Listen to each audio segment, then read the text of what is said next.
예, 지금부터 2024 헌나 9호 국무총리 탄핵 사건에 관한 변론을 진행하겠습니다.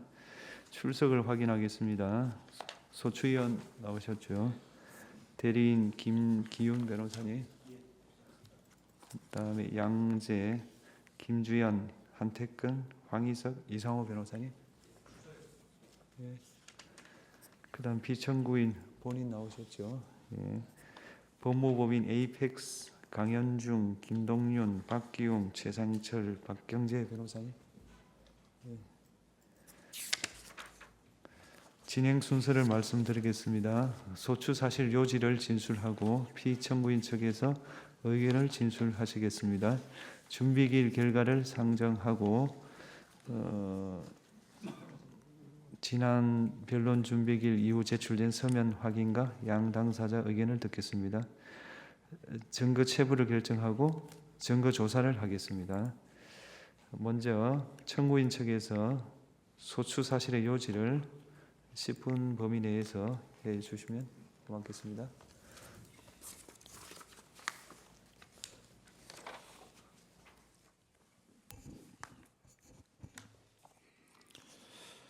존경하는 헌법재판소 재판관님, 국회 소추위원, 국회 법제사법위원장 정청래입니다. 본 사건의 신속한 심리를 위해 수고를 아끼지 않은 헌법재판관님들의 노고에 경의를 표합니다.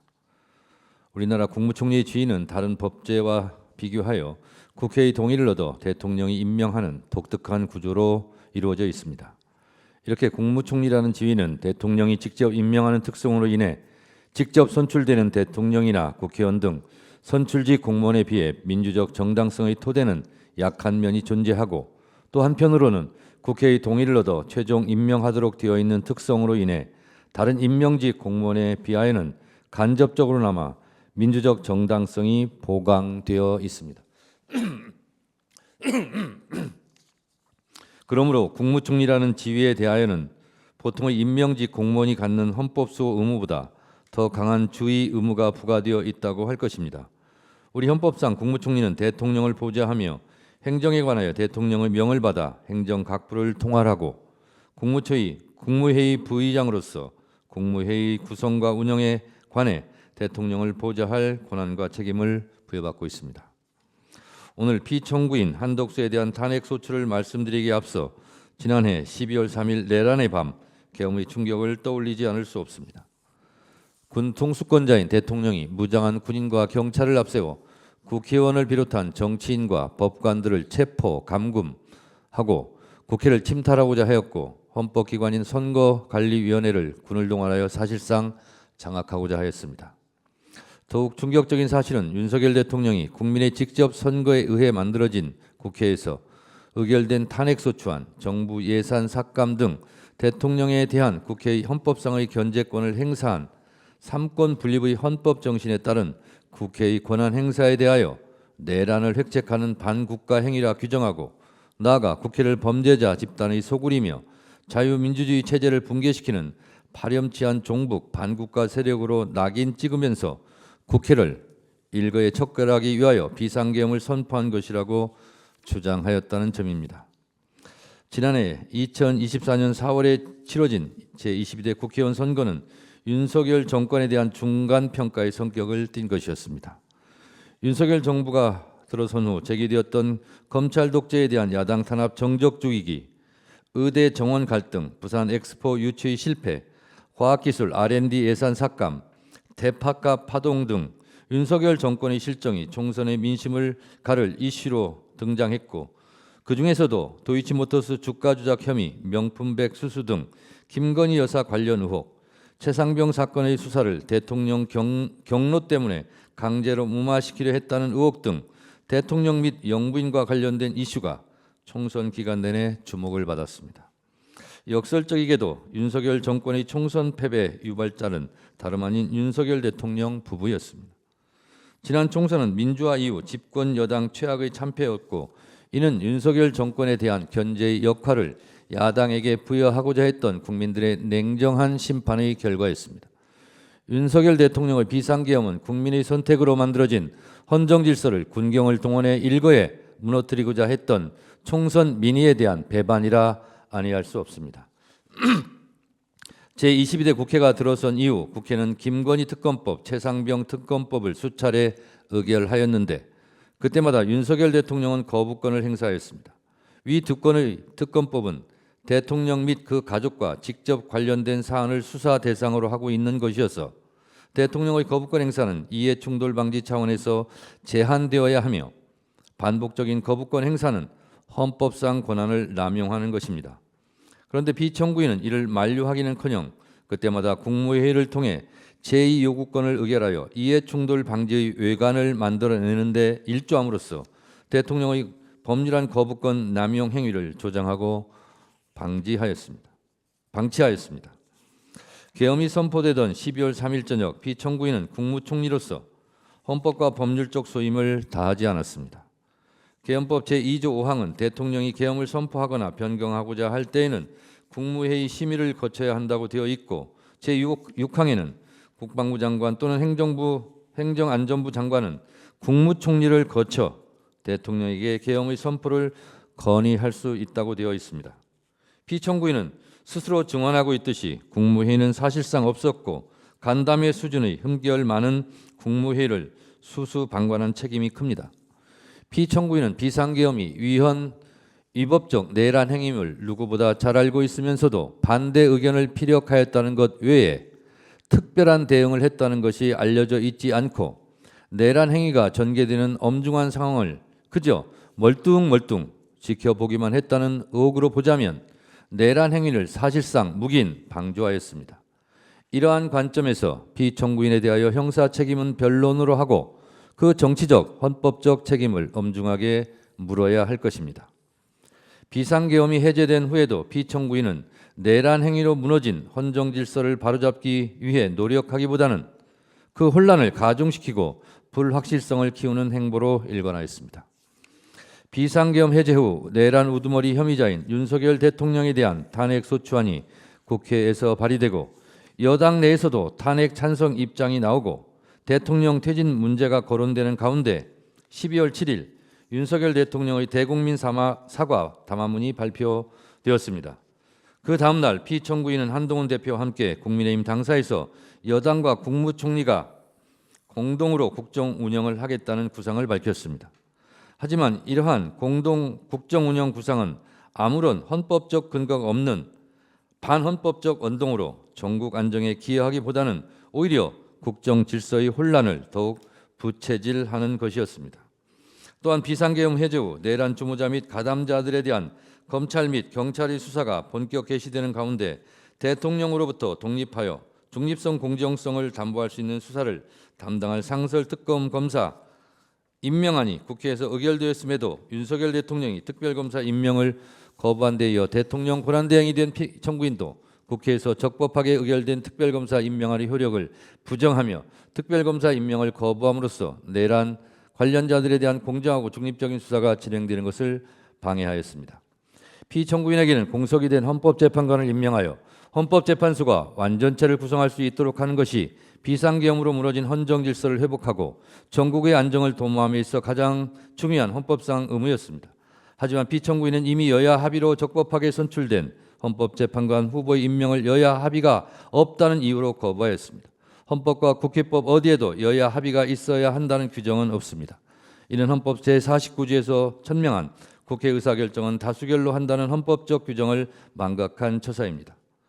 그 어느 때보다 헌법재판소의 구인 완전체 구성이 절실하고 시급하게 요구되는 상황에서 국회는 이를 거부하는 피청구인에 대한 탄핵을 진행할 수밖에 없었고 피청구인에 이어 권한대행이 된 최상목 부총리에 의해 2명의 헌법재판관 임명이 이루어져 불완전하지만 헌법재판소의 심판 절차가 정상화될 수 있었습니다.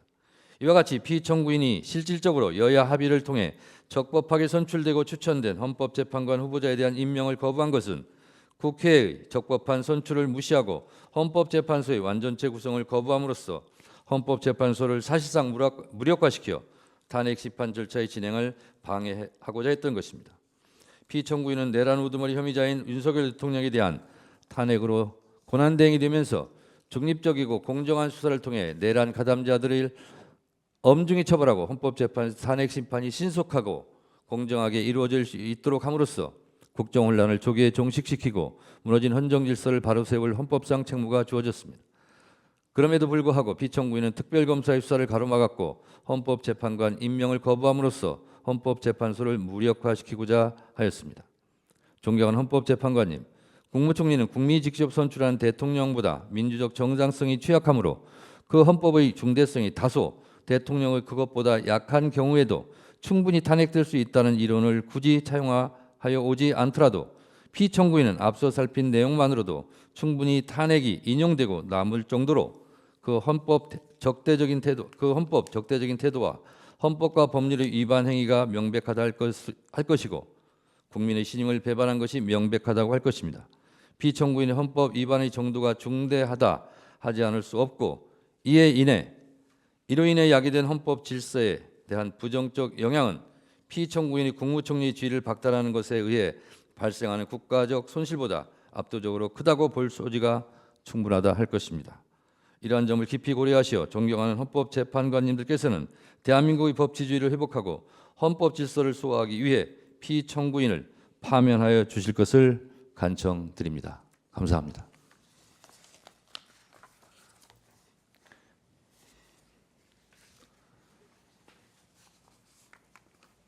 예, 피청구인 측에서 소추 사실에 대한 의견을 진술해 주시기 바랍니다.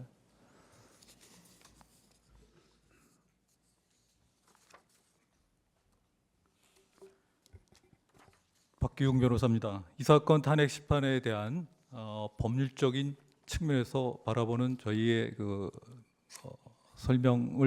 그런 측면에서 설명을 드리도록 하겠습니다. 이 사건 탄핵 심판 제도가 엄격하고 남용이 방지돼야 된다는 것은 두말할 필요도 없을 것입니다. 지금 쟁점이 되고 있는 의회의 의결 정족수, 국회의 의결 정족수 문제와 관련해서 우리 주석재판소법에 보면은 권한대행자의 탄핵 소추 발의 및 의결의 정족수는 대행되는 공직자의 그것을 기준으로 한다. 그리고 대통령 권한 대행의 경우 본래의 직에 대한 탄핵 발의 및 의결에 필요한 정족수보다 더 가중된 정족수를 충족해야 하므로 권한 대행자로서는 탄핵된 결과 원래의 신분을 잃는다 하여 대행자에게 더 불리한 점은 없다라고 기재하고 있습니다. 또한 헌법재판소 헌법재판 실무 제도에서도 동일한 내용을 기재하고 있으며 특히 탄핵 대상자의 권한 대행자 또는 직무 대행자는 원래의 대상자와 동일한 지위에서 동일한 직무를 수행하는 점에서 이들을 다르게 볼 이유가 없다. 또한 대행되는 공직은 탄핵 대상이 되지만 본래의 직은 탄핵 대상에 해당하지 않는 경우에도 그 대행자로서의 직무 집행 중에 위법 혐의를 사유로는 탄핵 대상이 된다라고 설명하고 있습니다. 따라서 탄핵 소추 대상에 되는지 해당되는지 여부도 그 권한 대행자가 대행하는 직무를 기준으로 판단하듯이 마찬가지로 권한 대행자에 대한 탄핵 소추 발의 및 의결 정족수는 역시 대행하는 그 직무를 기준으로 하여야 할 것입니다. 그것이 우리 헌법상 탄핵 소추대의 목적과 취지에도 맞닿을 것입니다. 따라서 이 사건 탄핵 소추 사유 중에 권한 대행 전 본래의 직에서 발생한 사유가 일부 포함되어 있다 하더라도 이 사건 탄핵 소추에 대한 국회의 의결은 의결 정족수를 충족하지 못하여 부적법 각하되어야 할 것입니다. 다음은 탄핵 소추에 대한 5가지 탄핵 소추에서 개별적으로 살펴보도록 하겠습니다. 첫 번째, 특별검사 임명 법률안 제2호와 관련해서 설명드리겠습니다. 대통령의 제2호유권은 대통령의 고유 권한으로 규정하고 있습니다. 대한민국 헌법에 보면은 법률안에 이의가 있을 때에는 대통령은 제1항의 기간 내에 이의서를 붙여 국회에 환보하고 그 제의를 요구할 수 있다. 따라서 제2호유권은 헌법상에 보장하는 대통령의 고유 권한입니다. 더 나아가 법률안에 위헌적인 요소가 있다면 당연히 대통령은 제2호유권을 행사하여야 함이 마땅합니다. 또한 헌법재판소 8구헌나 2일의 결정에서도 국무총리의 대통령의 보좌 의무에 대해서는 대통령의 권한 행사에 대한 견제 의무가 포함되어 있지 않다고 할 것입니다. 두 번째 사유인 비상계엄 및 내란 행위 관련해서 설명드리겠습니다. 비상계엄 및 내란 행위에 관해서 소추인 측에서 주장하고 있는 행위에 대해서 보면은 피청구인이 비상계엄 선포 계획을 사전에 보고받았다는 주장, 피청구인이 비상계엄 선포를 위한 국무회의를 소집, 주재했다는 주장, 피청구인이 비상계엄 선고를 제지하지 않고 이에 관하여 최소한 묵인 내지 방조했다는 주장이 그 행위로 들고 있습니다. 그러나 이런 행위들은 그 어느 것도 하나 확인되지 않았으며 오히려 피청구인은 계엄 선포 당일 오후 8시 40분이 돼서야 비로소 비상계엄 선포 계획을 인지했고 그 다음에 국무회의를 직접 소집한 것도 아니며 그 다음에 피청구인은 비상계엄 선고 계획을 전해 듣는 즉시 반대 의사를 강하게 표명하고 이를 막기 위해 국무회의 소집을 건의하기까지 하였습니다. 그리고 국회의 해제 2024년 12월 4일 국회의 비상계엄 해제 요구 결의안이 가결되자마자 피청구인은 국회의 결의를 존중하여 신속하게 비상계엄 해제를 추진하였습니다. 세 번째, 공동 국정운영 시도와 관련된 탄핵소추안에서 설명드리겠습니다. 피청구인의 2024년 12월 8일자 담화문 취지를 보면은 행정부의 모든 공직자들 모두 국정 운영에 최선을 다할 것이며 혼란을 타개하기 위해 여당 등과 국회에 협력하겠다는 의지를 표명한 것입니다. 이것은 일상적인 당정 협의이며 또한 윤석열 대통령을 국정 운영에서 배제한다는 취지의 표현이나 윤석열 대통령의 퇴진 및 권한 행사에 관한 문제를 언급한 사실이 전혀 없습니다. 더군다나 그 이후에도 이와 관련한 조치나 행위도 어떠한 행위도 전혀 없었습니다. 따라서 이 점만 보더라도 이 탄핵소추 사유가 얼마나 자기적인지 알 수가 있습니다. 그 다음에 특검 후보자 추천 의뢰와 관련해서 말씀드리겠습니다. 피청구인이 대통령 권한 대행이 된 이후에 13일간 특별검사 후보자 추천을 의뢰하지 않았다는 소추 사유입니다. 특별검사 제도는 정치적 중립성과 독립성을 위하여 공정한 수사와 기소를 보장하는 데 그 핵심이 있습니다. 그런데 특별검사에 임명되어 하는 법률 제3조 1항에 보면은 특별검사 후보 추천에 지체 없이 2명의 특별검사 후보자 추천을 의뢰해야 한다고 되어 있습니다. 지체 없이라는 표현을 쓰고 있습니다. 이에 반하여 같은 조항에서 보면은 위원회 추천 기일이나 특검 임명 기한들은 모두 5일과 3일로 구체적으로 기한을 정하고 있습니다. 여기서 지체 없이의 의미는 우리 법령 위반 심사 기준에 보면은 정당하고 합리적인 이유에 따른 지체는 허용되는 것으로 해석되고 있습니다. 그런데 특별검사 후보 추천의 구성과 관련된 구성 및 운영되어 하는 규칙이 2024년 11월 28일 날 제2조가 개정되었습니다만 이 개정된 제2조를 보면은 특별검사의 추천 과정에서 교섭단체 간 균형을 전제로 하여 특검의 공정성 및 중립성을 보장하려는 특검법의 제4조 및 4항 및 제7항을 명백히 위반하고 있습니다. 또한 특정 사안에 대하여는 특정 교섭단체를 배제함으로써 특정 정당이 절대적 권한을 독점하는 위헌 유법적인 요소가 있습니다. 더군다나 2024년 12월 3일 권한쟁의 심판 청구와 효력정지 가처분도 신청되어 있었던 상황입니다. 따라서 이러한 개정 규칙의 위헌 유법성에 대한 숙고를 위하여 후보자 추천 의뢰가 이루어지지 못한 것이고 이는 정당한 사유에 기한 합리적인 범위 내에 지체를 할 것입니다. 또한 실제로 계엄 선포와 관련된 수사에 아무런 지장도 초래되지 않았습니다. 그러므로 이는 특검법 제3조 1항 위반에 해당하지 않을 뿐만 아니라 헌법의 수호와 유지라는 측면에서 보더라도 어떠한 헌법상의 위반도 없다 할 것입니다. 다음은 헌법재판관 임명권 행사와 관련해서 말씀드리겠습니다. 우리 헌법 제111조에 보면은 헌법재판관은 대통령이 임명하되 재판관 중 3인은 국회에서 선출한 자를 임명하도록 되어 있습니다. 이는 중앙선거관리위원회의 구성과는 전혀 다르게 규정되어 있습니다. 우리 헌법에 1987년도 개정된 현행 헌법을 보면은 다시 헌법재판소를 도입하면서 그 직전의 헌법과 달리 대통령의 임명권을 규정하고 있습니다. 특히 또 이와 관련해서 대통령제를 채택하고 있는 미국의 경우 대통령은 상원의 승인이 있은 후에도 그 임명 여부에 대해서 재량권, 디스크레션을 가진다고 규정하고 있습니다. 헌법재판관에 대한 대통령의 임명은 실질적인 것으로서 그 임명 여부에 재량권을 가진다고 할 것입니다. 또한 헌법 제111조에서는 헌법재판관에 대한 대통령 임명 권한의 행사 기한을 규정하고 있지 않습니다. 설령 헌법재판관 임명 행사에 대통령의 자기 의무가 있다고 하더라도 후보자 선출 후 즉시 임명해야 할 의무는 없습니다. 또한 피청구인은 국회가 선출한 후보자 3인에 대하여 그 임명을 거부한 것이 아니라 여야 합의를 조건으로 임명을 보류한 것입니다.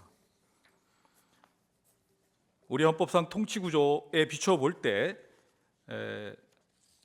선거를 통해 국민에 의하여 직접 선출된 대통령에 비하여 권한대행은 그 민주적 정당성에 한계가 있으며 일시적이고 임시적 지위에 있습니다. 따라서 권한대행은 현상 유지란 최소한의 범위 내에서 권한만을 행사, 현상을 변경을 초래하는 권한의 적극적 행사는 자제돼야 합니다.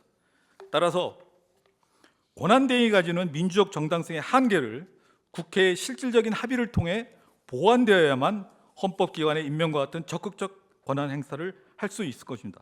마지막으로 의원 내각제를 채택하고 있는 독일의 경우 연방 하원과 상원에 해당하는 연방의회와 연방참사관에서 헌법재판관 선출 시에는 3분의 2의 가중 다수결로 의결하도록 하고 있습니다. 이는 다수당과 소수당의 합의를 강제하고 있다 할 것입니다. 따라서 헌법재판관 후보자 선출에 대한 국회 내 의견 합치조차 이루어지지 않는 상태에서 권한대행이 헌법재판관 임명이라는 대통령의 고유 권한을 행사하는 것은 오히려 헌법의 취지에 반할 뿐만 아니라 우리 헌정사에도 나쁜 선례가 될 것입니다. 이와 같이 살펴본 바와 같이 이 사건 탄핵심판 소추 사유는 모두 사실과 다를 뿐만 아니라 해당되는 각 사유가 명백히 부당하다 할 것입니다. 그래서 이 탄핵심판 사유에 부적법 각하 내지는 기각하여 주실 것을 요청드립니다.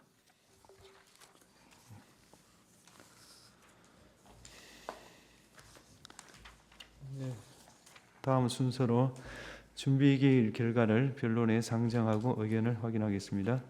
수명 재판관이었던 김영도 재판관께서 진행하시겠습니다. 예, 먼저 양 당사자가 준비기일에 제출한 서증을 확인하겠습니다. 청구인 측에서는 갑제 1호증부터 갑제 86호증의 11호증까지 제출하셨고 모두 준비기일에서 증거로 채택되었습니다. 피청구인 측에서는 을제 1호증부터 13호증까지 제출하셨고 그 중에서 을제 1호증부터 을제 10호증까지 준비기일에서 증거로 채택되었습니다. 이어서 준비기일에서 정리된 이 사건의 쟁점을 확인하겠습니다. 먼저 소추위원 측에서 주장을 보겠습니다.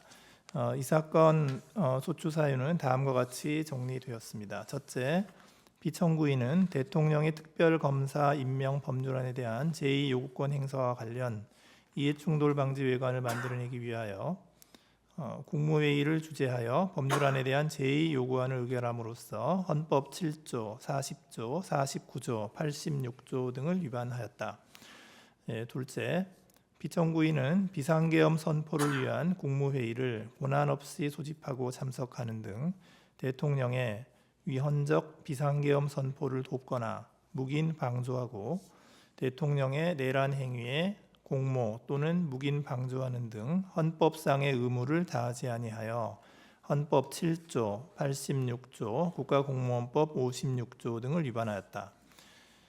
셋째, 피청구인과 국민의힘 대표 한동훈의 공동 국정운영 체제는 대통령이 직을 유지하고 있는 상황에서 헌법상 근거가 없으므로 헌법 7조, 66조 4항, 74조 1항 등을 위반하였다. 넷째, 피청구인은 대통령 권한대행으로서 지체하고 있던 특별검사 후보자 추천 의뢰를 신속하게 진행해야 할 법적 의무가 있음에도 불구하고 이를 이행하지 않음으로써 헌법 71조 특별검사의 임명 등에 관한 법률 3조 1항 등을 위반하였다. 다섯째, 피청구인은 대통령 권한대행으로서 국회가 추천하는 헌법재판관 후보자를 임명할 의무가 있음에도 불구하고 헌법재판관 임명을 거부함으로써 헌법 66조, 111조, 113조, 헌법재판소법 23조, 국가공무원법 56조 등을 위반하였다. 이상과 같은 내용으로 정리가 되었는데 소추위원 측 맞습니까? 예. 다음으로 피청구인 측의 주장을 보겠습니다. 먼저 피청구인은 적법 요건에 관하여 주장을 하였습니다. 그 내용은 피청구인은 대통령 대행의 직위를 겸하고 있어서 헌법 65조 2항 단서에 따른 가중 탄핵 정족수를 충족시켜야 함에도 본회의 가결은 이를 충족하지 못하였기 때문에 이 사건 탄핵 심판 청구는 무효인 탄핵 소추 의결에 근거한 것이므로 부적법하다라는 적법 요건에 관한 부적법 주장을 하였습니다. 그리고 다음으로 피청구인은 본안에 들어가서 이 사건 소추 사유에 대하여 다음과 같은 이유를 들어 다투고 있습니다. 첫째, 특별검사 임명 법률안에 대한 제2요구권 행사 관련입니다. 대통령의 제2요구권은 헌법상 대통령의 권한이며 대통령을 보좌하는 국무총리는 이를 제지할 헌법상 권한이 없다. 국무회의는 심의기관이므로 행정부 수장인 대통령은 국무회의의 의결에 무속되지 않는다. 이렇게 주장하셨고요. 둘째, 비상계엄 선포 및 내란 행위와 관련하여 다음과 같이 다투고 있습니다. 피청구인은 2024년 12월 3일 20시 40분경 대통령 호출로 대통령실에 도착하여 비상계엄 선포 계획을 갑자기 알게 되어서 반대 의견을 적극적으로 개진하였을 뿐이다. 사전에 국방부 장관으로부터 계엄 관련 보고를 받은 사실이 일체 없다. 국무위원들의 반대와 우려를 전달하여 계엄을 막고자 국무회의 소집을 건의하여 대통령이 이를 수용하였을 뿐이고 비상계엄 선포 전 국무회의 개최를 위한 소집에는 관여하지 아니하였다. 비상계엄 선포 전 국무회의는 안건이 사전에 고지되지 않은 채 갑작스럽게 소집이 통지되고 개의 5분 만에 마무리되어 충분히 심의할 시간적 여유가 없었다. 의안 제출, 검토 의견 명시, 의결 절차 및 부서 등이 없었기 때문에 통상의 국무회의와는 차이가 있었다. 피청구인은 2024년 12월 4일 국회에 비상계엄 해제 요구안 결의에 따라 대통령에게 비상계엄 해제를 건의하였고 대통령의 지시로 비상계엄 해제안 처리를 위하여 국무위원들을 소집하였다. 그러나 국무위원들의 도착이 늦어져서 같은 날 04시 27분경 국무회의를 주재하여 비상계엄 해제 요구안을 심의 가결하였다. 대통령은 피청구인과 어떠한 협의나 의사연락 없이 국회 등에 계엄군을 진입시켰고 피청구인은 방송을 통하여 이를 알게 되었을 뿐이다. 세 번째로 공동국정 운영과 관련한 피청구인의 주장 내용입니다. 피청구인 담화의 주요 내용은 행정부 공직자들 모두 국정 운영에 최선을 다할 것이며 혼란 타개를 위하여 여당 등과 국회에 협력하겠다는 것일 뿐이다. 대통령을 배제한다거나 퇴진 및 권한 행사에 관한 문제를 언급하지 않았다. 네 번째로 특별검사 후보자 추천 의뢰와 관련된 주장입니다. 피청구인이 대통령 권한대행으로서 특별검사 후보자 추천을 의뢰하지 않은 것은 특별검사 후보 추천위원회의 구성 자체의 위헌성 등이 문제되고 있었기 때문이므로 이는 정당한 사유에 기한 합리적인 범위 내의 지체이다. 내란 혐의 수사는 경찰, 검찰 및 공수처 등에 의하여 이미 개시되어 수사를 진행하고 있어 피청구인이 특별검사 후보자 추천을 다하지 아니한 행위가 수사 진행을 방해 또는 지연시키지 않는다. 다섯 번째, 헌법재판관 임명 부작위와 관련한 주장입니다. 대통령의 헌법재판관 임명은 대통령의 권한이지 의무가 아니고, 의무라고 하더라도 준수하여야 할 기간은 헌법 27조, 111조 2항 및 3항의 입법 취지, 선출 절차 진행에 소요되는 기간 등을 고려한 상당한 기간이다. 이와 같은 상당한 기간을 정당한 사유 없이 경과하였다면 지체하였다고 보아야 하는 것인데, 정당한 사유는 후보자 선정과 관련한 정치적 협의, 인사청문회 및 본회의에서의 표결 등 재판관 선출 절차 진행에 소요된 기간, 당시 정치적 상황 등을 종합적으로 고려하여 개별적으로 판단하여야 하는 것이다. 피청구인은 국회의 합의가 이루어지면 즉시 헌법재판관 임명권을 행사하겠다는 입장을 발표하였고, 이는 임명의 일시적 보류이지 거부는 아니므로 부조약이라고 평가할 수 없다. 민주적 정당성이 취약한 대통령 권한대행은 대통령 사고 시 헌법기관을 구성하는 헌법재판관의 임명과 같이 현상의 변경을 초래하는 적극적 권한 행사는 자제되어야 한다. 탄핵소추 의결의 당사자인 국회가 탄핵심판 주체인 헌법재판관을 선출하는 것은 소추와 심판의 분리 원칙에 위배된다. 당시 국회 헌법재판관 3인의 선출 가결은 국회를 구성하는 정당 중 의석 우위를 점하는 특정 정당에 의하여 진행된 것이다. 현행 헌법은 대통령의 헌법재판권 임명권을 형식적 심사권 이상으로 규정하고 있고, 비교법적으로도 대통령이 연방대법관의 임명 여부에 대하여 재량권을 가지고 있는 미국의 경우를 참고하여 해석해야 한다. 예, 이상이 피청구인 측의 주장인 것으로 정리했습니다. 맞습니까? 예, 맞습니다. 예. 준비기일 결과를 변론 상정하는 것에 대해서 양 당사자 측에 특별한 의견이 있으십니까? 먼저 청구인 대리인. 예, 이해 없습니다. 예, 피청구인 대리인. 없습니다. 예. 이상으로 준비기일 결과의 변론 상정을 마치겠습니다. 예, 다음으로는 제출 서면을 확인하고 이에 관한 의견 진술을 듣겠습니다. 청구인 측에서는 청구인 측에서 제출한 서면은 다음과 같습니다.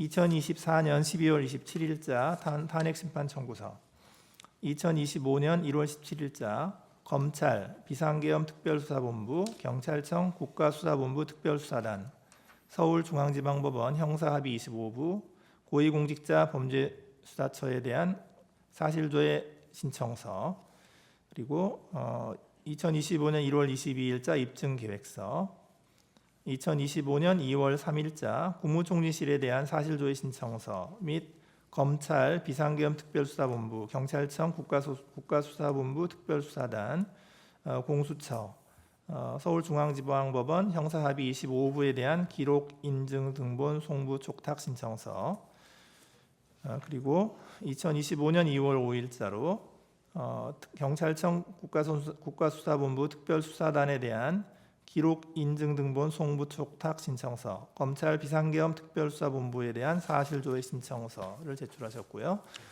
2025년 2월 27일자로 국무총리실에 대한 기록 인증 등본 송부 촉탁 신청서를 제출하셨고, 2025년 2월 11일자로 검찰청 비상계엄 특별수사본부에 대한 형사기록 인증 등본 송부 촉탁 신청서를 제출하셨습니다.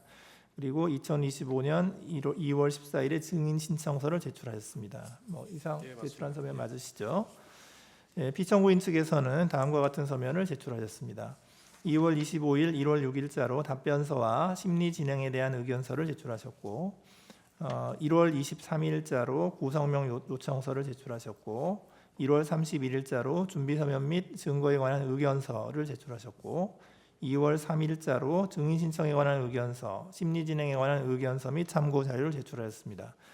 2월 4일에 준비서면 2를 제출하셨고, 2월 10일 심리 진행에 관한 의견서 3을 제출하셨습니다. 2월 13일자로 심리 진행에 관한 의견서 4, 참고 자료, 준비서면 3 및 4를 제출하셨습니다. 맞죠? 네, 맞습니다. 양 당사자 측에서 제출하신 서면에 기재된 쟁점들에 관하여 앞서 소출 사실과 관련하여 모두에 진술하신 것 외에 추가로 더 진술하실 내용이 있으면 말씀해 주시기 바랍니다. 먼저 청구인 대리인. 준비한 PT 자료. 그거는 나중에 끝날 때 하시면 종합적인 거죠, 그거. 그거는 이제 마무리할 때 하시면 되고요. 지금까지 낸 서류 서류 말고 뭐 새로운 것도 다시 주장할 거가 또 추가 주장할 거 있느냐 그걸 여쭤보는 아닙니다. 겁니다. 예. 그건 없으신 거죠? 예. 그다음에 피청구인 쪽 대리인 예, 추가적인 자료 제출 없습니다. 예, 없으시고요. 예. 증거 체부 결정하겠습니다. 먼저 정인 신청에 관하여 청구인 측이 2월 13일 한동훈에 대한 정인 신청을 하셨습니다. 청구인 측이 신청한 정인은 2월 14일 도착한 국무총리실의 사실조회 해신 등에 비추어 반드시 필요한 정인이라 보기 어려워 재판부 평의를 거쳐 정인 신청을 기각합니다. 청구인 측의 사실조회 신청에 대해서 보겠습니다. 1월 17일 검찰, 경찰, 서울중앙지방법원, 고위공직자 범죄수사처 사실조회 신청을 했고 재판부가 채택하여 각 해신이 도착했습니다. 청구인 측은 2월 3일 국무총리실에 대한 사실조회 신청을 했고 채택해서 2월 14일 회신이 도착했습니다. 2월 5일 검찰에 사실조회 신청을 했고 재판부 채택했는데 회신은 아직 도착하지 않았습니다. 이 확인해 보셨습니까? 지금 뭐 내부의 논의를 통해서 결과를 회신하겠다고 하고 아직 예, 도착한 예, 자료들은 다 도착하고. 보셨죠? 예, 예. 청구인 측의 인정등본 송부 촉탁을 보겠습니다. 2월 3일 검찰청, 경찰청, 고위공직자 범죄수사처 형사합의 25부에 대한 송부 촉탁 신청하셨고요. 다 채택했고 2월 10일 검찰 고위공직자 범죄수사처, 2월 14일 서울중앙지방법원으로부터 회신이 도착했습니다. 청구인 측은 2월 5일 경찰청 국수본에 기록 인정등본 송부 촉탁했고 채택해서 2월 12일 회신이 도착했습니다. 2월 7일 국무총리실에 대한 기록 인정등본 송부 촉탁했고 채택해서 2월 14일 회신이 도착했습니다.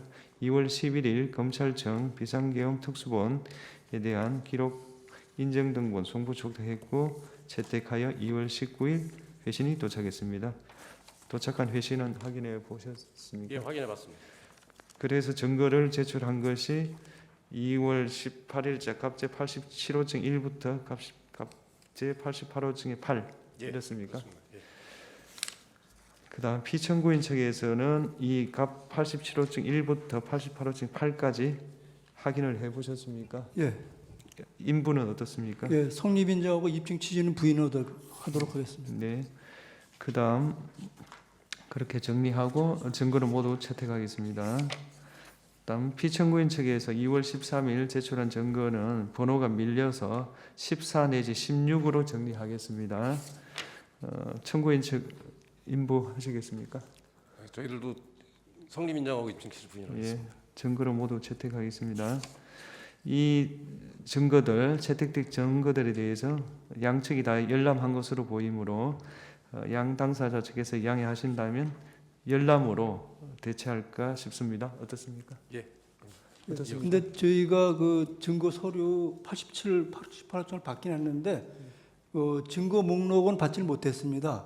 그래서 어떤 증거가 그 서류는 받았는데 어떤 증거가 제출되었는지 87호증에 87호증, 88호증에 각 가지 번호 붙은 그 증거에 대한 제가 읽어드리겠습니다.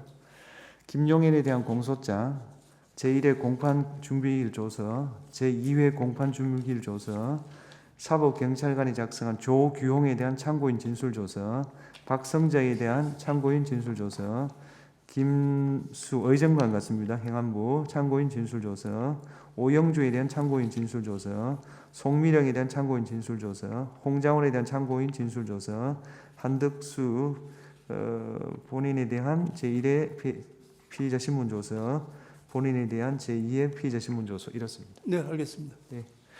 열람을 하셨죠? 예, 열람을 했습니다. 예, 그걸로 증거 조사는 끝내겠습니다. 그 다음에 이 증거 조사 결과에 대해서 이의 있으십니까? 이의 없습니다. 없습니다. 없으시죠? 예, 증거 조사는 끝났고요. 이상 마지막으로 종합 의견, 최종 의견 진술을 듣도록 하겠습니다. 우선 청구인 대리인이 종합 진술 해 주십시오. 지금 저희들이 인증등본 촉탁 신청을 한 그 서류들이 아직 검찰 측에서는 지금 하나도 도착하지 않았습니다. 그래서 검찰청요? 그거는 예. 이렇게 하시면 좋을 것 같아요. 이제 우리가 그거를 뭐 계속 기다리고 있으면서 예, 예. 결론을 속행하기가 어려우니까 예. 그거는 이제 그 회신이 올 거 아니에요. 예, 예. 회신이 오면은 그거를 참고 자료로 참고 자료로. 내주시고 그 다음에 이제 좀 그 정리의 편의상 거기에다가 그냥 서증 번호는 좀 붙여주시고 예. 서증 번호를 붙여서 참고 자료를 내주시면 저희가 참고 자료를 보겠습니다. 그러니까 지금 회신 안 온 게 지금 몇 개 있죠. 대신 검찰 측에서는 지금 하나도 안 왔고요. 지금 보면 2월 5일자로 예. 검찰 비상계엄 특별수사본부에 대해서 사실조회 신청했는데 예. 이거 아직 회신이 안 그것도 왔고요. 예. 그다음에 저기 경찰 경찰 쪽에다가 한 것도 경찰 국가수사본부 특별수사단에다가 2월 3일자로 한 게 있는데 예. 그것도 아직 회신 안 왔어요. 그래서 지금 이게 오늘이 지금 19일이잖아요. 19일인데 우리가 지금 보낸 게 지금 2월 5일, 2월 3일이어서 예. 이게 돌아올 것이냐, 회신을 해줄 것이냐도 상당히 의심스러운데 하여튼 혹시 회신이 오면 그거 참고 자료로 내주시면 저희가 그 참고를 해서 재판을 하도록 하겠습니다. 근데 2월 5일 날 저희들이 그 검찰청에 그 사실조회 신청한 것은 사건 번호를 저희들이 확인해 가지고 인증금 성무초과 신청을 하려고 원래 사실조회 신청을 했던 건데 지금 사건 그거는 번호도 안 알려주는 그런 그런 아니 사건들이 건가요? 이제 계속 왔다 갔다 뭐 검찰에 네, 있다가 네, 네. 경찰로 이관됐다가 공수처 갔다 그래가지고 예. 사건 번호가 계속 바뀌고 있어서 그거를 확인하기 위해서 저희들이 사실조회 신청을 했던 거였는데 그러니까 이렇게 해주세요. 예. 그러니까 변론 종결 이후라도 예. 사건 번호가 오면 예. 그거 가지고 다시 송구촉탁 신청하시면 저희가 그러면 채택을 해주시는 채택해서 걸로. 보내드리겠습니다. 예, 네, 거기 이제 하여튼 그냥 참고 자료로 왔다 갔다 하는 거가 되겠지만 그건 예. 저희가 해드리겠습니다. 네. 예, 알겠습니다. 네. 대리인 측에서 종합 의견 진술해 주십시오.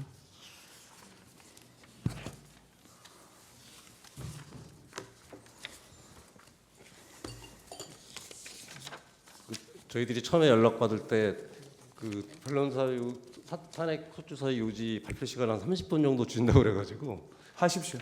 예. 아니 그래서 이제 우리 그 법사위원장님 한 10분 정도 하시고 제가 이제 나머지 시간을 예. 발표하는 거는데 그 준비된 자료를 발표하는 그렇게 걸로 하십시오. 하겠습니다. 예. 감사합니다. 청구인 측 대리인 김주현 변호사입니다. 피청구인에 대한 탄핵 소추 사유 요지를 발표하는 걸로 그렇게 하겠습니다. 먼저 피청구인에 대한 탄핵 소추안의 의결 정족수 관련 부분이 계속 문제가 돼서 그 부분 저희 의견을 말씀드리겠습니다.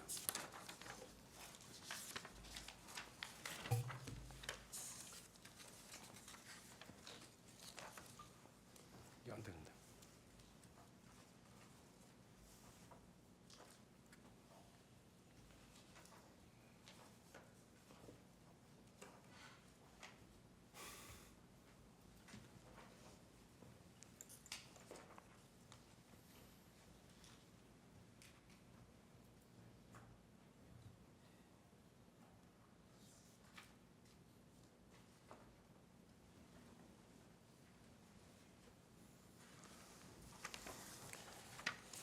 피청구인 측은 이 사건 피청구인에 대한 탄핵 소추에 필요한 의결 정족수가 제재규정 과반수의 찬성을 했기 때문에 부적법하다 이런 주장을 하고 있습니다. 헌법은 대통령 및 헌법에서 대통령에 대한 탄핵 소추를 의결할 때 국무총리 및 국무위원 등의 경우에 비해서 대통령의 경우에는 가중된 의결 정족수를 요구하는 규정을 두고 있습니다. 이러한 규정을 둔 취지는 대통령이 국민에 의해서 직접 선출된 점을 고려한 것으로 보입니다. 하지만 피청구인은 국민이 직접 선출한 공무원이 아니고 대통령이 국회의 동의를 받아서 임명한 공무원입니다. 그리고 대통령에 대한 탄핵 소추로 대통령 권한 대행이 되었다 하더라도 피청구인의 기본적인 지위는 국무총리입니다. 그리고 대통령에 대한 탄핵 소추가 의결된 후에도 대통령은 직무가 정지되었을 뿐 대통령의 지위는 그대로 유지되고 있으므로 권한 대행에게 대통령에 준하는 지위가 인정될 여지는 없다고 보여집니다. 따라서 피청구인에 대한 탄핵 소추안이 국회 제재위원 과반수 찬성으로 의결된 것은 아무 문제가 없다 할 것입니다.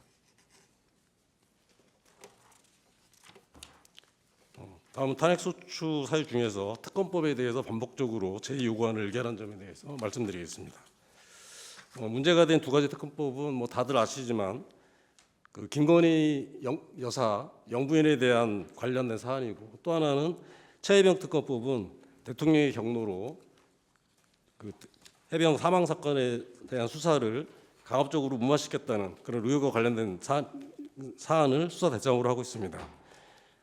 그리고 이 두 가지 모두 대통령 가족 그리고 대통령 본인과 관련된 사안을 그 수사 대상으로 하고 있습니다.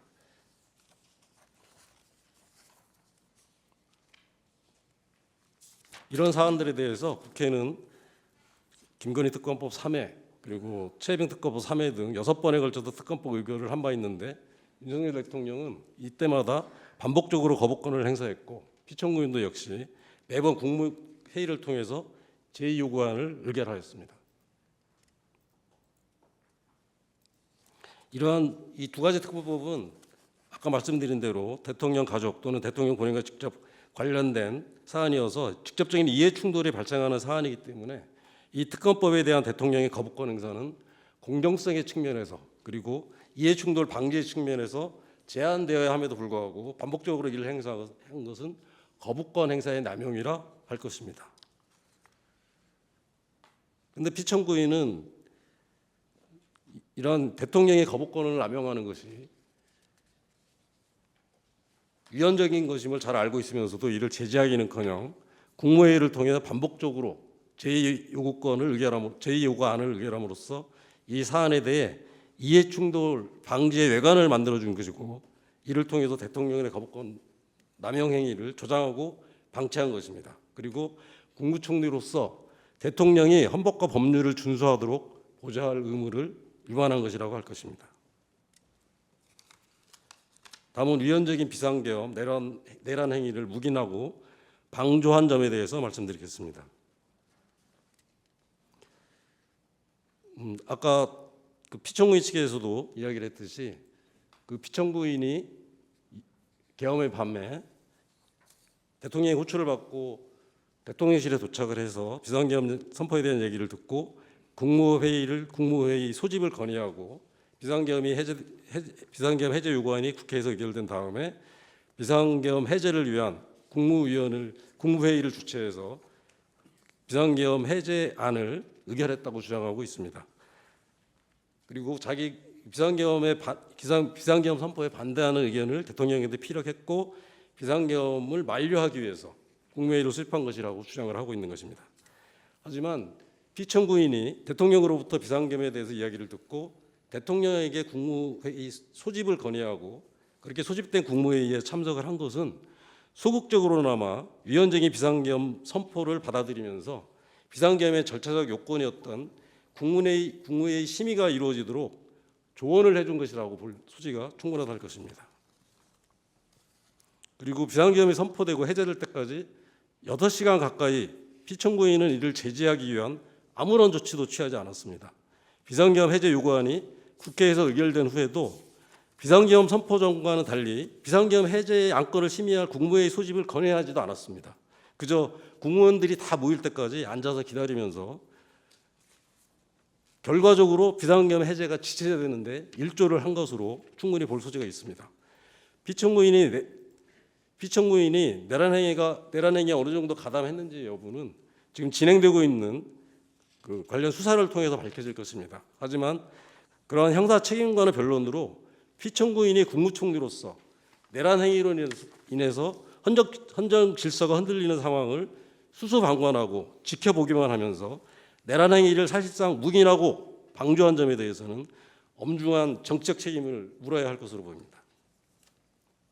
다음은 여당과의 공동 국정 운영을 선언한 점에 대해서 말씀드리겠습니다. 12월 6일 국회에서 비상계엄에 대한 탄핵 소추가 발의되었습니다.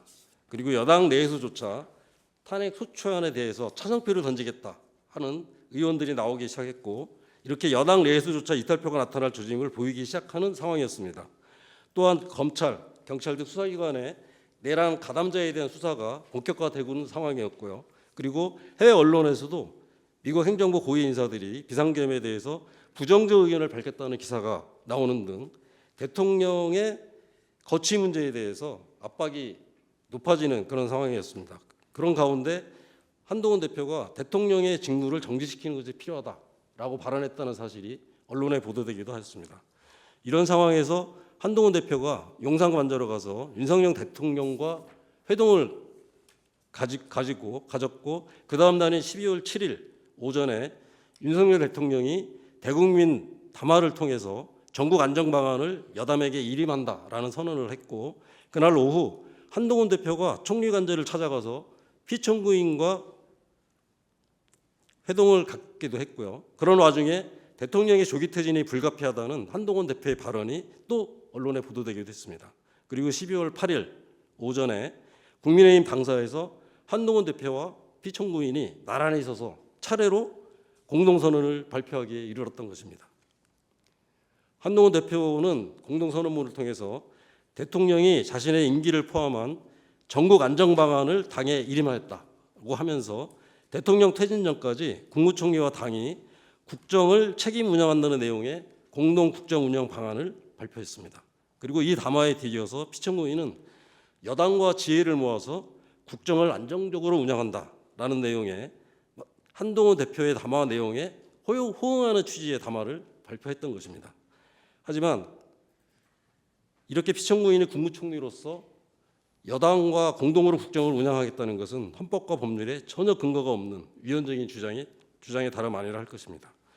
더욱이 당시는 대통령에 대한 탄핵 소추가 의결되기도 전이어서 윤석열 대통령의 지휘와 권한이 그대로 유지되고 있는 상황이었기 때문에 공동 국정 운영 구상은 위헌적인 발생에 기초한 것이고 헌법의 기본 원칙인 법치주의, 권력분리 원칙 등을 위반한 것임에 당원을 요하지 않는다 할 것입니다.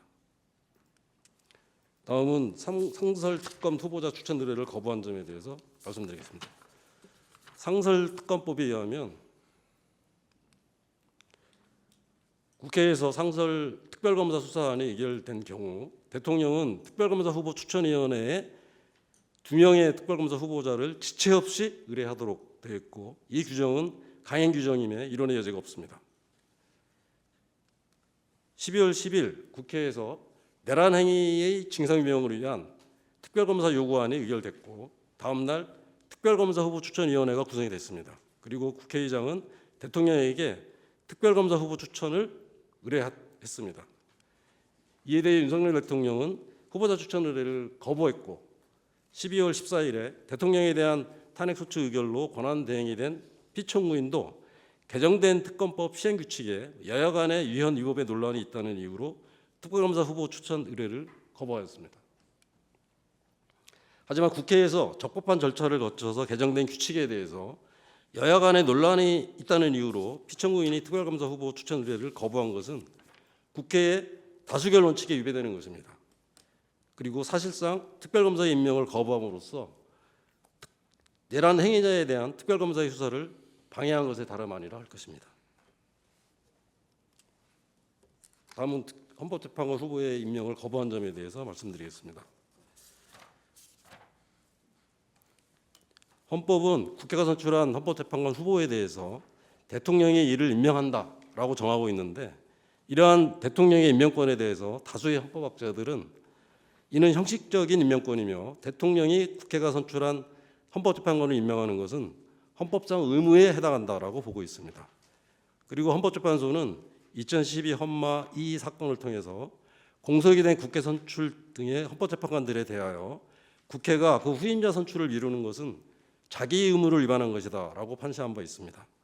헌법재판소는 이 결정 내에서 국회가 공석이 된 헌법재판관을 선출하는 것은 헌법상 의무에 해당한다는 점을 명확히 선언하고 있습니다.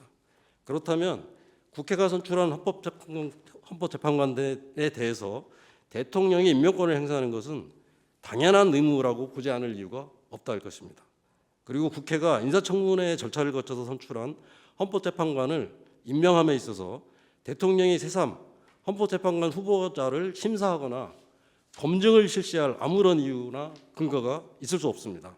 따라서 대통령 및 권한대행은 국회에서 선출한 헌법재판관 후보자를 즉시 임명해야 할 의무가 있다고 할 것입니다. 국회는 2024년 10월 17일자로 임기 만료된 헌법재판관 3인의 후임자를 선출하면서 후보 추천을 둘러싼 여야 간의 의견으로 선출 절차가 지연되고 있다가 마침내 12월 9일 여야 간의 합의가 이루어져서 민주당 2명, 국민의힘 1명 등 3명의 후보자 추천이 이루어졌고, 이렇게 추천된 후보자들에 대한 인사청문회가 개최되는 등 후임자 선출 절차가 진행되고 있었습니다. 그런데 피청구인은 그러한 절차가 끝나기도 전에 12월 24일과 26일 두 차례에 걸쳐서 임명 거부 의사를 분명하게 표명하였던 것입니다. 그리고 국회가 12월 26일 헌법재판관 후보 3인의 선출을 의결하였음에도 불구하고 피청구인은 이 임명을 여전히 거부했고, 다음 날인 12월 27일 국회는 피청구인에 대한 탄핵소추안을 재석의원 192명 전원 찬성으로 의결하였습니다. 당시 헌법재판소는 2024년 10월 3일에 헌법재판관이 퇴임한 이후 6인 체제가 지속되고 있었고, 이러한 6인 체제 하에서 헌법재판소에 계류된 다수의 헌법심판 사건 그리고 헌법소원 사건 등에 대한 심리와 결정이 과연 가능하냐에 대해서 논란이 계속되고 있었습니다. 그러던 중에 윤석열 대통령에 대한 탄핵 심판이 개시가 되었고, 이런 6인 체제에 대한 논란이 더욱 가중되었던 것입니다. 나아가 헌법재판소가 대통령에 대한 탄핵 심판 사건에 대한 심리를 진행하고 그에 대한 최종 판단을 함에 있어서 그러한 심리와 결정에 대한 국민의 신뢰를 확보하기 위해서는 다양한 가치관과 헌법관을 가진 9인의 재판관으로 구성된 완전체 구성이 조속히 완료될 필요가 있다는 목소리가 그 어느 때보다도 높아지는 상황이었습니다. 이런 상황에서 피청구인이 공석이 된 국회 선출 재판관 후임의 임명을 거부한 것은 헌법상 자기 의무를 위반한 것이면 물론이고, 국회에서 선출된 헌법재판관 후보들에 대한 적법한 결의를 무시하는 것이고, 헌법재판소의 완전체 구성을 방해해서 헌법재판소의 무력화를 기도한 것이라 다름 아닙니다.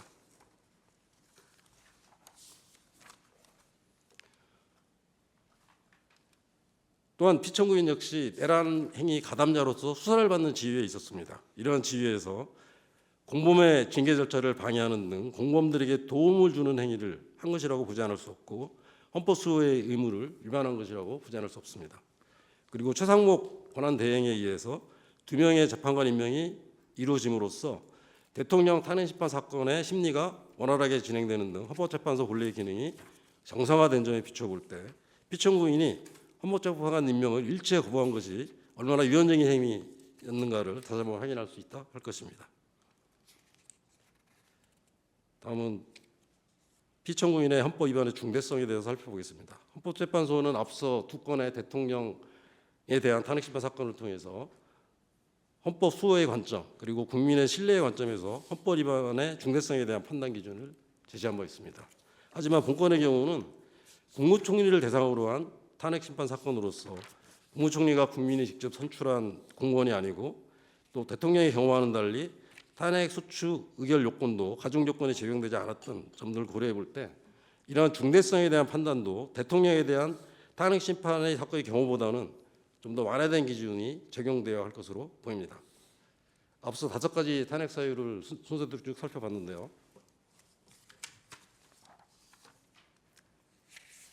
이러한 5가지 탄핵 사유 하나하나가 그 헌법 위반의 중대성이 결코 적지 않습니다. 그리고 이런 것들을 종합적으로 검토해 볼 때 피청구인의 어떤 헌법 위반 행위가 헌법 질서에 미치는 구성적 영향과 해악이 아주 중대해서 피고인에 대한 파면이 정당화될 수 있는 정도의 충분한 헌법 위반의 중대성이 해악이 크다고 보여집니다.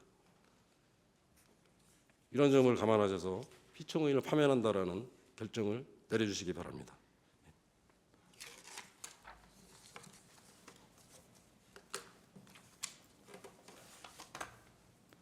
예, 피청구인 측 대리인 종합 진술해 주십시오.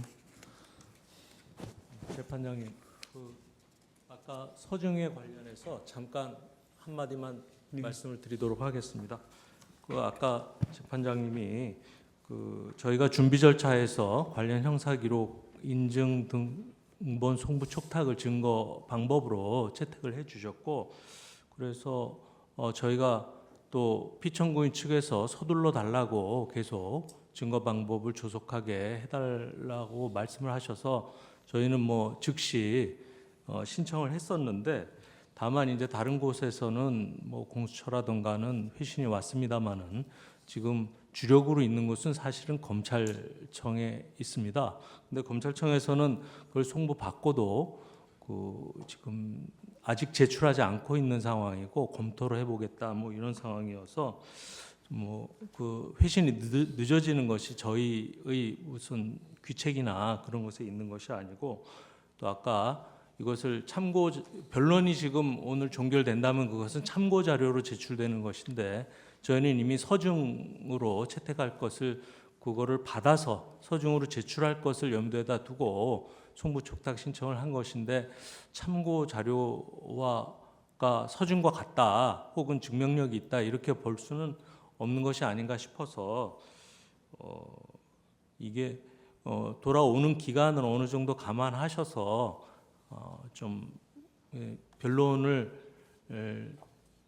증거로 제출할 수 있도록 한번 생각을 해 주셨으면 좋겠습니다. 네, 피청구인 쪽 의원에게 말씀해 보시죠.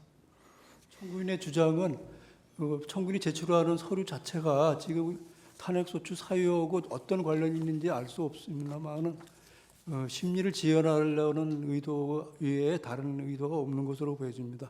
따라서 그것은 재판관님께서 말씀하신 대로 참고 자료로 하시는 것은 모르겠는데, 그것을 증거자료 제출하기 위해서 또 언제 올지도 모르는 자료를 가지고 또 증거자료 제출하겠다 해서 심리를 속행한다는 것은 매우 적절하지 못한 주장이라고 생각됩니다. 명백히 그것은 심리 지연 의도로 보일 수밖에 없습니다.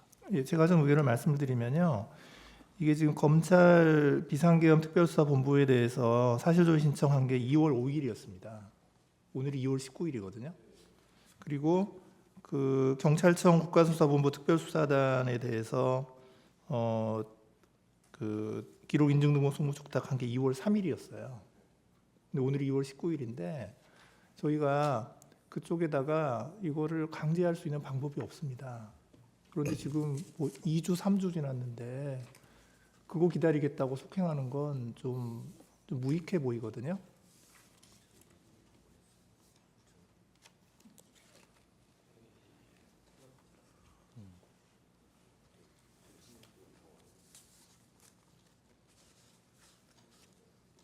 제가 한 말씀 드려도 되겠습니까? 제가 잘 몰라서 여쭙는데요. 대통령 탄핵 사건에 대해서는 대체적으로 검찰 피신 조서를 다 보내지 않았습니까?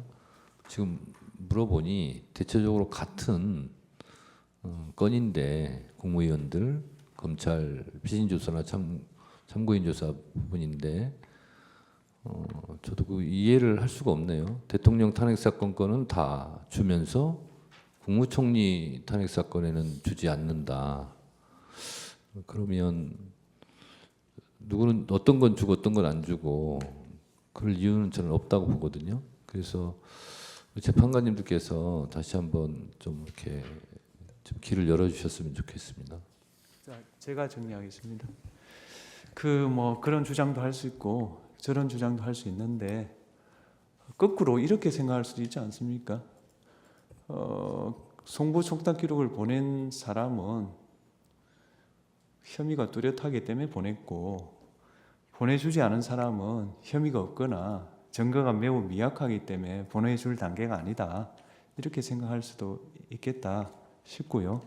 기본적으로 탄핵소추는 입증 책임을 국회에 지우고 있고, 국회에게는 탄핵소추 의결 전에 법사위 해부에서 조사할 수 있는 권한을 주었습니다. 그걸 포기하고 여기 들어왔을 때는 그에 따른 불이익도 감수해야지, 마냥 수사기관의 선의에 기대해서 탄핵소추 절차를 진행하겠다는 것은 저로서는 반드시 그래야 된다는 의무감을 못 느낍니다.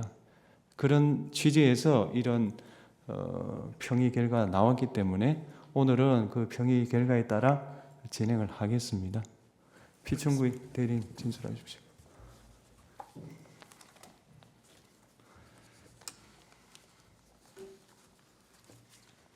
네, 존경하는 재판관님, 피청구인은 대통령 탄핵소추 소추안 가결 후 헌법과 법률이 정한 범위 내에서 최선을 다해 대통령 권한대행의 직을 수행했음에도 불구하고 13일 만에 탄핵되었습니다. 이는 헌정사상 최초의 권한대행이 탄핵이자 적법한 요건을 갖추지 못한 졸속 탄핵으로 먼저 이 사건 탄핵 집행 청구의 부적법을 주장합니다. 권한대행자에 대한 탄핵소추 대상 여부와 그 발의 및 의결 종족수는 모두 대행하는 직무를 기준으로 판단해야 합니다. 따라서 대통령 권한대행에 대한 탄핵소추의 경우 헌법 64조 제2 항 본문이 아닌 그 단서에 따라 대통령 탄핵에 필요한 제적인 3분의 2 찬성의 가중정수 요건을 적용해야 합니다. 그러나 국회 본회의에서 의결된 피청구인 탄핵소추안은 이러한 가중정수 요건을 충족하지 못하였습니다. 따라서 이 사건 탄핵 심판 청구는 헌법이 정한 절차적 요건을 충족하지 못하여 부적법 각하되어야 합니다. 가사 이 사건 탄핵소추안에 헌법 제65조항 본문에 규정된 일반 종족수가 적용된다 하더라도 청구인이 주장하는 탄핵 사유는 아래서 보는 바와 같이 모두 사실에 부합하지 않거나 법리적으로 탄핵 사유를 구성하지 않으므로 탄핵 심판 청구는 기각되어야 합니다. 첫째, 특별검사 임명 법률안 제외와 관련해서 대통령 제외 요건은 헌법이 보장하는 대통령의 고유 권한입니다. 당시 국무총리였던 피청구인은 대통령의 고유 권한 제외 요건의 행사를 견제하거나 제지할 권한 및 의무가 없었으며 단지 대통령을 보좌하는 국무총리 지위에서 국무회의 심의 등 헌법과 법률이 정한 절차에 따라 제외요구 과정을 수행했을 뿐입니다. 더욱이 제외요구 대상에 대한 특권 법률안은 위헌 입법사항이 명백했던 바 이는 국회의 재의결 과정에서도 그 위헌 입법성이 인정되어 최종적으로 폐기되었습니다. 둘째, 윤석열 대통령 비상계엄 선포 및 내란행위에 관련하여 현지 전까지 밝혀진 바 여러 자료에 따르더라도 피청구인이 대통령 비상계엄 선포 등의 공무원 묵인 방조하지 않았음이 명백합니다. 오히려 피청구인은 비상계엄 선포 및 국무회에서 다른 국무위원들과 함께 비상계엄에 반대 의사를 명확히 표명했고 국회의 비상계엄 해제 요구 결의안 가결 직후 신속히 국무회를 소집하여 본인이 직접 주재한 가운데 비상계엄 해제를 의결하는 등 일관되게 비상계엄 선포에 반대했음이 분명하게 드러나고 있습니다. 더구나 김용원 전 국방부 장관 공소장에 보면은 공소사실 내용에 대통령의 소집 지시를 받은 국무위원 등이 대통령실 5층 대적견실에 모이고 라고 기재하고 또 김영현은 국무총리 함독소를 거치지 않은 채 대통령에게 직접 비상계엄의 선포를 건의했고 라고 명백히 기재되어 있습니다. 이런 점을 꼭 살펴보아 주시기 바랍니다. 셋째, 한동훈 국민의힘 당대표의 공동국정 운영과 관련해서 피청구인이 2024년 12월 8일자 담화하면 그 내용 자체만으로도 청구인이 주장하는 공동국정운영의 의도가 전혀 존재하지 않았음이 명확히 보여집니다.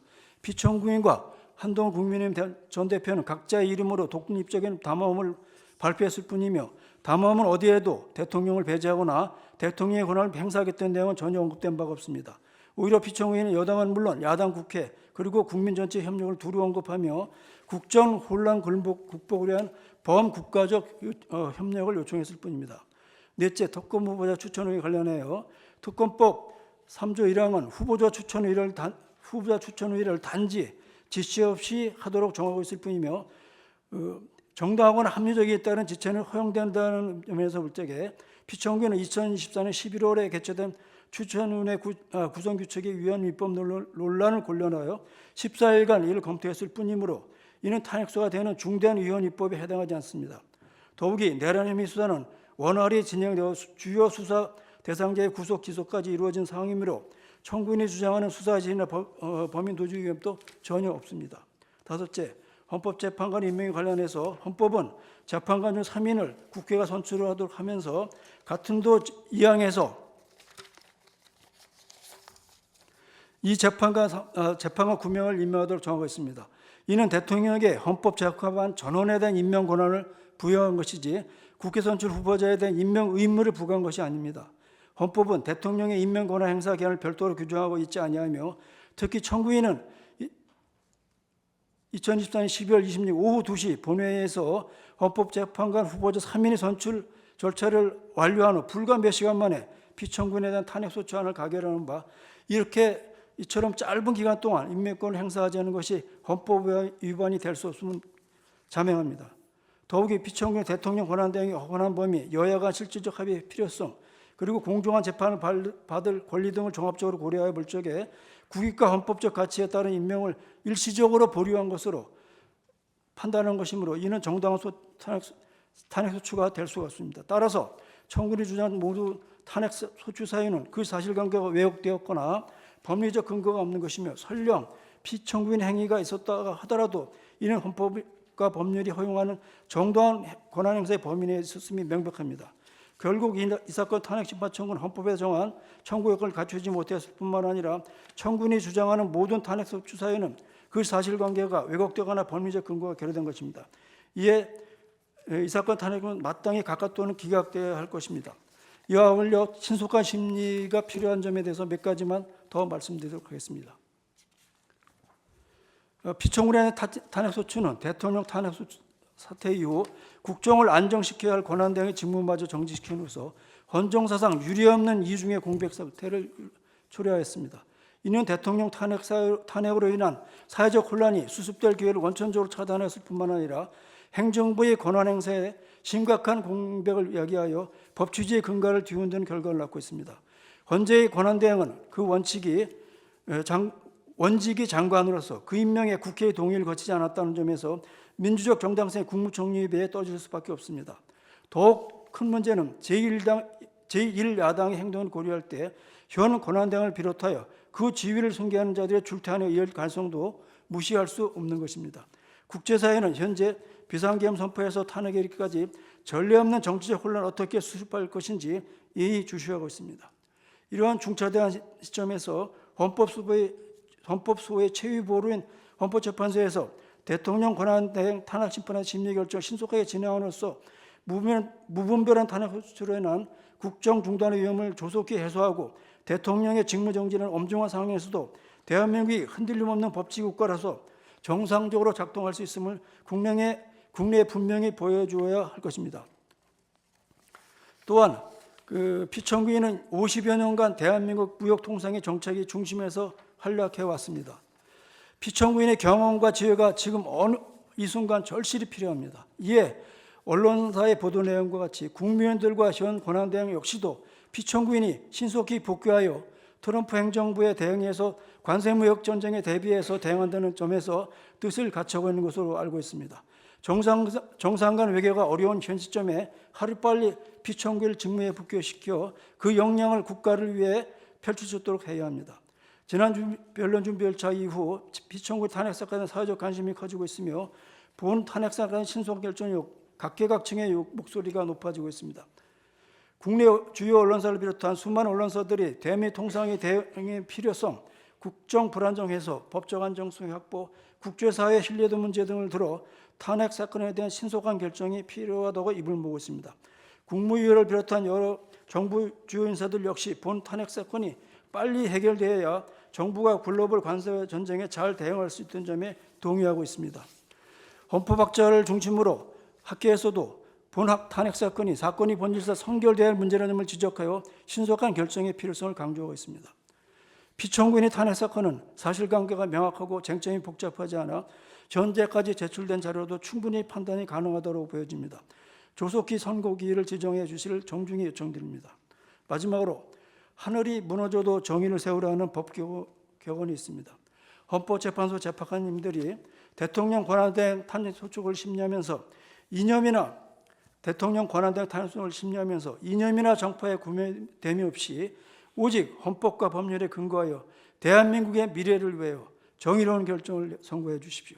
무엇이 정의인지 정의를 바로 세워 우리 앞에 닥친 혼란을 잠재우고 다시 우리나라가 정의로운 국가가 될 수 있도록 해 주시기 바랍니다. 감사합니다. 예. 이어서 예. 아니 그건 제가 순서를 드리겠습니다. 예, 청구인 소추위원 최종 의견 진술하십시오.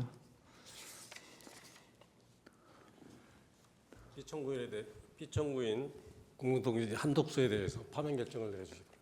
예, 피청구인 최종 의견 진술해 주십시오. 궁금한 걸로 대신하도록 아니, 본인이. 예.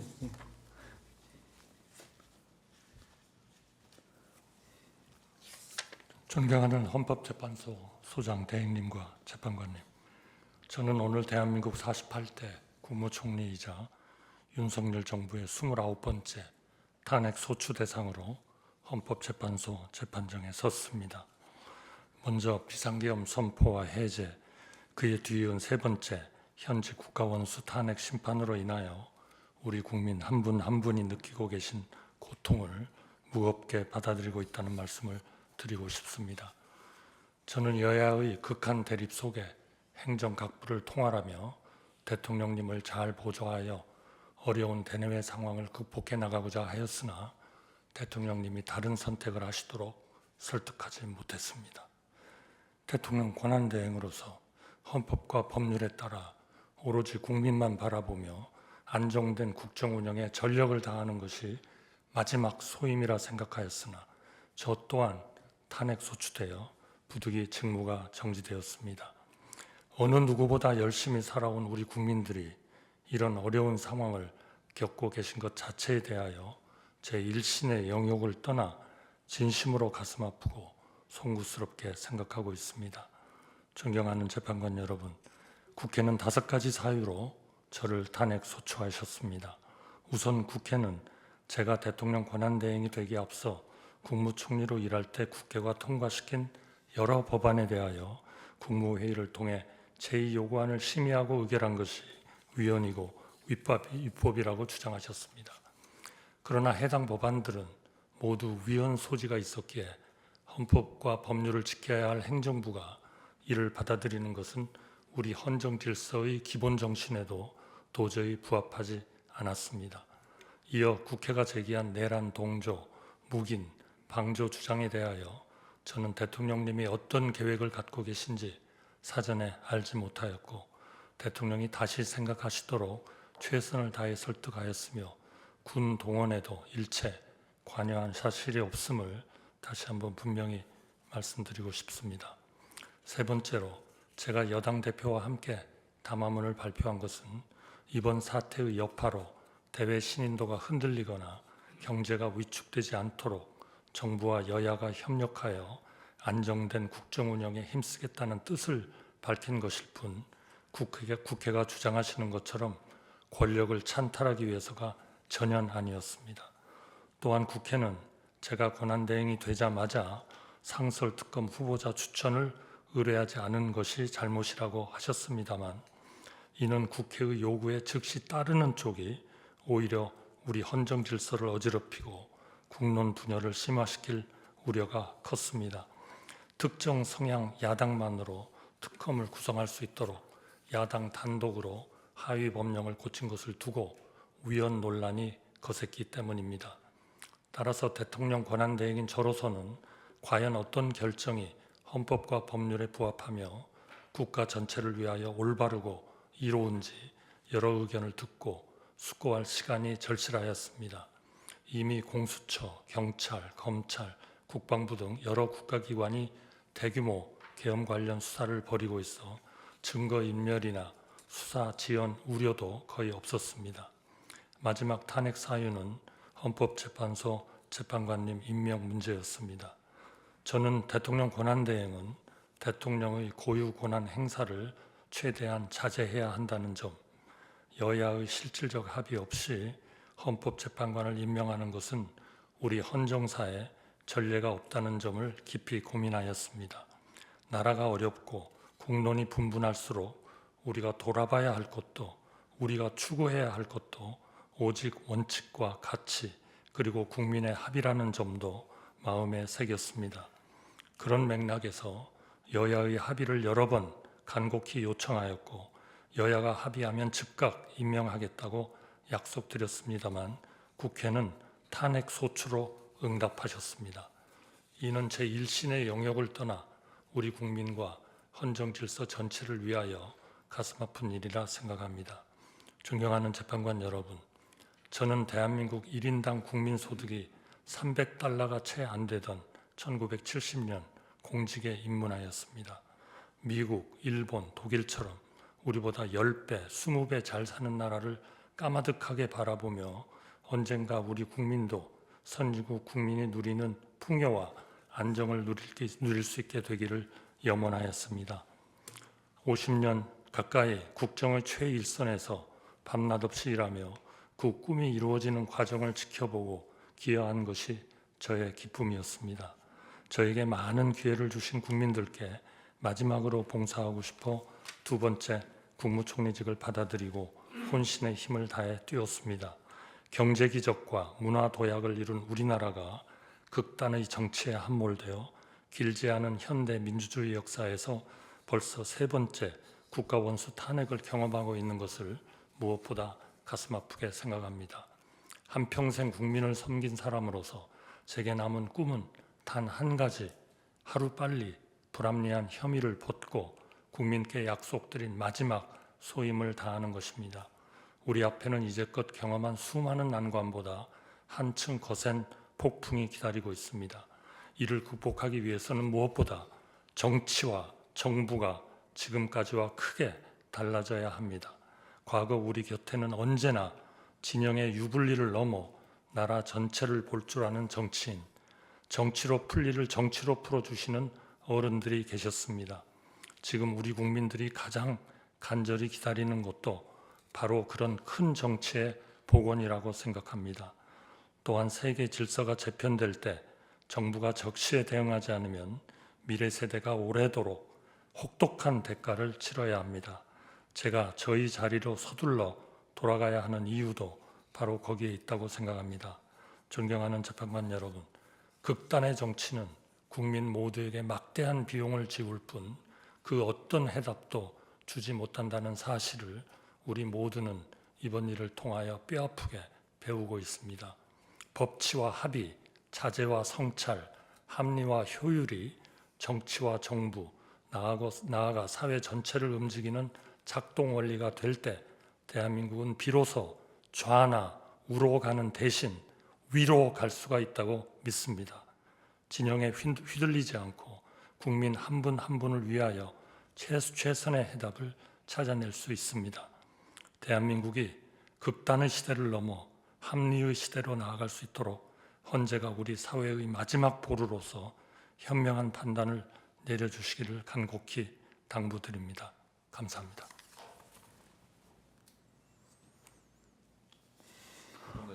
네. 아까 우리 법률 대리인께서 한 줄로 최종 변론한 걸로 하기에는 오늘 좀 들어보니 저도 좀 최종 하십시오. 할 수 있도록 해주시겠습니까? 하십시오.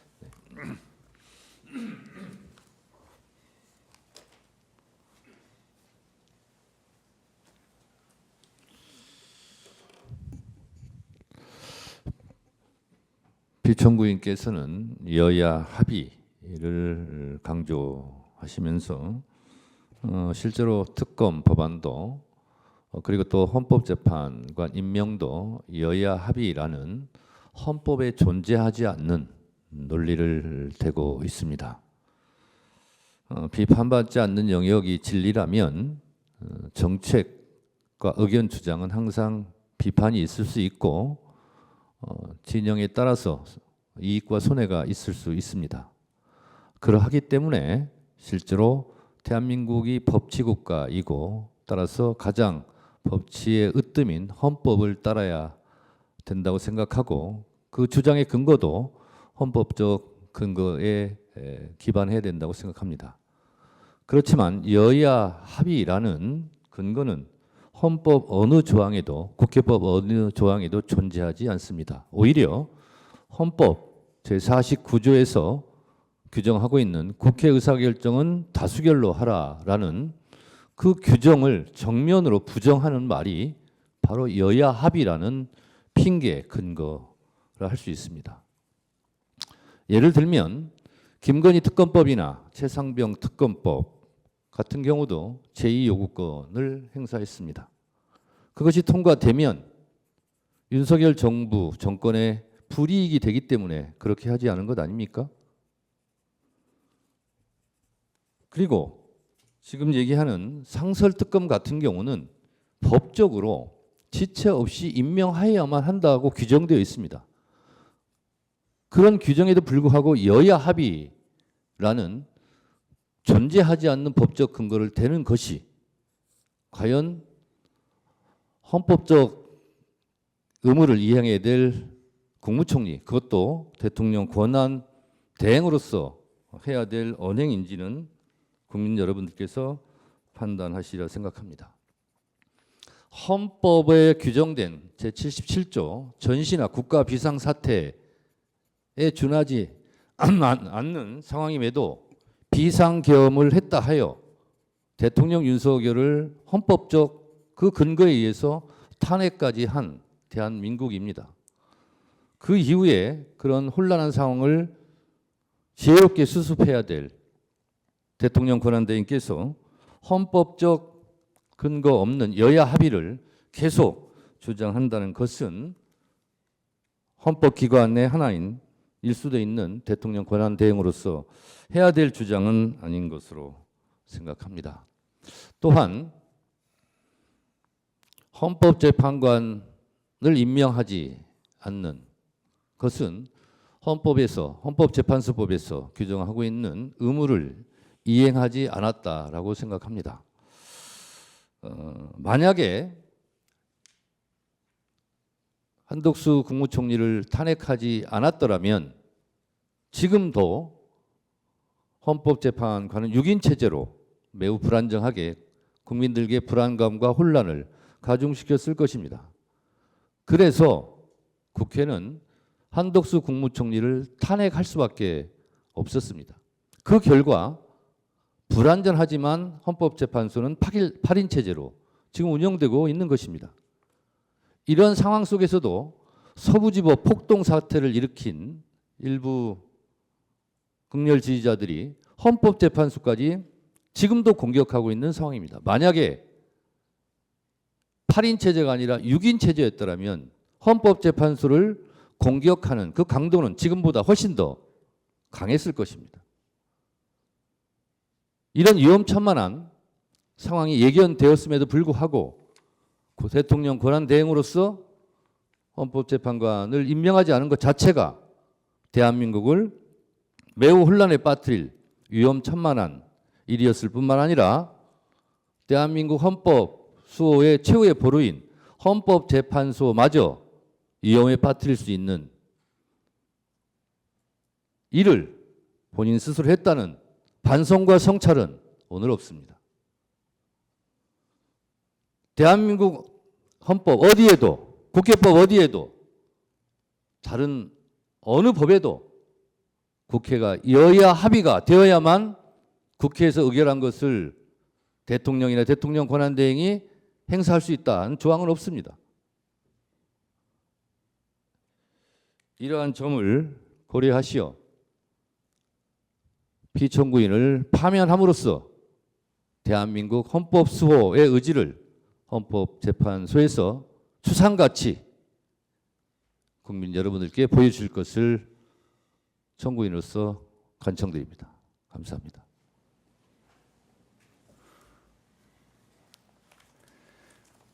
예, 탄핵 소추는 국회의 의결로 시작한 만큼 피청구인의 최종 의견으로 탄핵 심판을 마치는 것이 헌법과 법률의 정신입니다. 피청구인에게 최종 의견 진술 기회를 다시 한번 드리겠습니다. 지금까지 대신하겠습니다. 네. 특별히 더 드릴 말씀 없습니다. 네, 알겠습니다. 이상으로 변론을 종결하고 선고기일은 재판부 평의를 거쳐 정해지면 양측에 통지해 드리도록 하겠습니다. 이상 마치겠습니다.